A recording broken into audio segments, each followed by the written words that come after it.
Hello everyone, welcome to my channel. आज हम real number chapter की एक्सरसाइज 1.2 का फर्स्ट सम सॉल्व करेंगे। इसमें हमें प्रूव करना है कि रूट 5 जो है वो इर्रेशनल है। तो ऐसे केसेस में हम इनको ना कॉन्ट्राडिक्शन मेथड के साथ प्रूव करते हैं। अगर हम कॉन्ट्राडिक्शन लेना है, इट मीन्स कि हमें अगर उन्होंने कहा है कि इसको इर्रेशनल प्रूव करो, तो हम क्या करेंगे, इसको रैशनल लेट करेंगे। सो हम सबसे पहले इसको लेट कर लेंगे। Let root 5 is a rational number। Clear? तो इसको हमने रैशनल नंबर कंसिडर कर लिया। अगर हम इसको रैशनल नंबर लेट कर रहे हैं, देन यहाँ पे हम लिखेंगे then root 5 is a equals to p by q. Rational numbers वही होते हैं ना जिनको हम पी बाई क्यू की फॉर्म में लिखते हैं। तो अगर हमने रूट 5 को रैशनल नंबर कंसिडर किया है, इट मीन्स कि हम क्या करेंगे, इसको पी बाई क्यू की फॉर्म में लिख लेंगे। ठीक है, साथ ही साथ हमें कंडीशन क्या पता होती है कि जो पी और क्यू है ये दोनों क्या है, को प्राइम होंगे, और क्यू जो होगा ना वो इक्वल टू ज़ीरो नहीं होगा। को प्राइम कौन से होते हैं? जिनका कॉमन फैक्टर सिर्फ वन हो। ये बात हमें ध्यान रखनी है कि को प्राइम है, हमने इनको को प्राइम कंसिडर किया है, इट मीन्स कि इनका जो कॉमन फैक्टर है ना वो सिर्फ वन होगा, इसके अलावा और कोई नहीं होगा। ठीक है, इसी पे ही सब बेस है सब, तो ये याद रखना है हमें। उसके बाद देखो, यहाँ से हमारे पास क्या आ जाएगा, root 5 q is equal to p, यहाँ से ये आ जाएगा ना। तो इसके बाद हम क्या करेंगे, स्केयरिंग करेंगे दोनों side. Squaring on both sides, दोनों साइड हमें स्केयरिंग करनी है। स्केयरिंग जब हम करेंगे, root 5 q is equal to p लिखेंगे, इसका भी स्केयर करेंगे और इस साइड भी स्केयर करेंगे। यहाँ से तो जो स्केयर है वो रूट के साथ कैंसिल हो जाएगा। ठीक है, जब कैंसिल होगा तो हमारे पास क्या टर्म बन जाएगी, 5 q square is equal to p square. अब देखो, यहाँ से ना कुछ ऐसे मैं लिख सकती हूँ, q square is equal to p square by 5। जो 5 है वो पी स्केयर को डिवाइड कर रहा है, लिख सकती हूँ ना।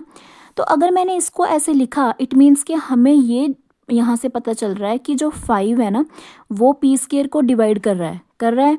तो फिर मैं यहाँ पे लिख सकती हूँ, सिंस 5 डिवाइड्स पी स्केयर, सामने ही है हमारे। ठीक है, कि 5 जो है वो पी स्केयर को डिवाइड कर रहा है। इट मीन्स के सो 5 विल डिवाइड पी ऑल्सो। ये हमारी थ्योरम है। ठीक है, ये हमने पढ़ी है कि अगर कोई भी नंबर किसी इंटीजर के स्केयर को डिवाइड कर रहा है ना, तो वो अकेले इंटीजर को डिवाइड भी करेगा। अब अगर यहाँ पे 5 पी स्केयर को डिवाइड कर रहा है ना, तो 5 पी को भी डिवाइड करेगा। यहाँ पे इसको हम नंबर 1 लेंगे। ठीक है, फिर से ध्यान से देखो, ये जो मैंने ये लिखा है ना, ये पूरा मैंने इसको ये वाला पढ़ के लिखा है, इस इक्वेशन को, ये लाइन लिखी। इट मीन्स कि मैं ना अब ये जो मैंने लाइन लिखी है इसको पढ़ के एक कंडीशन यहाँ से मैं लिख सकती हूँ कि जो 5 है, 5 डिवाइड कर रहा है पी को। तो यहाँ पे भी तो हमको कुछ लेट करना होगा ना। सपोज मैं आर लेट कर लेती हूँ इसको, तो यहाँ से हमारे पास क्या आ जाएगा, 5R is equal to p. Clear? ऐसी ही कंडीशन बना ली। तो अब फिर से हम क्या करेंगे, स्केयरिंग करेंगे।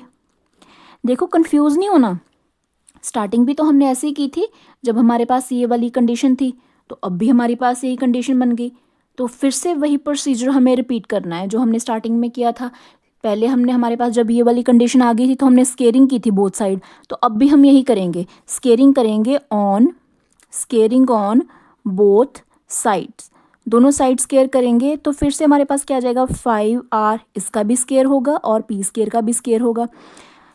अब हम जब इसका स्केयर करेंगे तो हमारे पास क्या आ जाएगा, 25R स्केयर। देखो इसको ना हम, ये पी स्केयर है, इसको स्टार लेट कर लो, तो पी स्केयर की वैल्यू हमारे पास है 5Q स्केयर। इसकी जगह पे हम पुट करेंगे 5Q स्केयर, मैं यहाँ पे लिख दूँगी फ्रॉम स्टार। ठीक है, तो अब हमारे पास, इसको मैं ऐसे कैंसिल कर सकती हूँ, तो हमारे पास क्या आ जाएगा, 5R square is equal to Q square. ये बात क्लियर है? देखो, तो अब मैं यहाँ से भी तो ऐसे लिख ही सकती हूँ कि Q स्केयर बाय 5 बन जाएगा ना, जैसे हमने यहाँ पे बनाया था। Same q as it is और 5 इधर चला गया था, 5 डिवाइड कर रहा था। तो यहाँ पे भी मैं लिख सकती हूँ, यहाँ पे भी हमारे पास वही कंडीशन बन गई।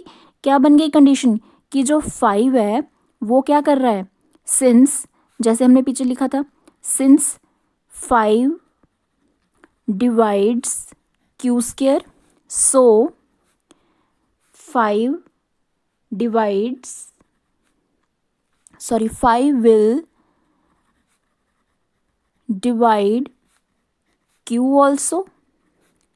यही होगी ना कि अगर 5 जो है वो क्यू स्क्वायर को डिवाइड कर रहा है, इट मीन्स के 5 जो है वो क्यू को भी डिवाइड करेगा। वही कंडीशन होगी ना कि अगर 5 कोई भी नंबर जो किसी के इंटीजर के स्क्वायर को डिवाइड कर रहा है तो वो अकेले इंटीजर को भी डिवाइड करेगा। ठीक है, तो फ्रॉम 1 and 2, 1 से क्या पता चल रहा था कि जो 5 है वो p को भी डिवाइड कर रहा है, और जो 5 है वो क्या कर रहा है, q को भी डिवाइड कर रहा है। ठीक है, दोनों को डिवाइड कर रहा है। इट मीन्स के अगर दोनों को डिवाइड कर रहा है तो 5 is a common factor of both. दोनों का ही कॉमन फैक्टर हुआ ना, किसका, p एंड q का, अगर दोनों को डिवाइड कर रहा है। इट मीन्स कि दिस कॉन्ट्राडिक्ट्स, किस चीज़ को कॉन्ट्राडिक्ट कर रहा है, हमारी अजम्पशन को। और अजम्पशन, कौन सी अजम्पशन, क्योंकि हमने तो स्टार्टिंग में लेट किया था कि p और q को प्राइम्स है, और को प्राइम क्या होते हैं, जिनका कॉमन फैक्टर सिर्फ और सिर्फ 1 होना चाहिए, पर इसका कॉमन फैक्टर 5 भी आ गया।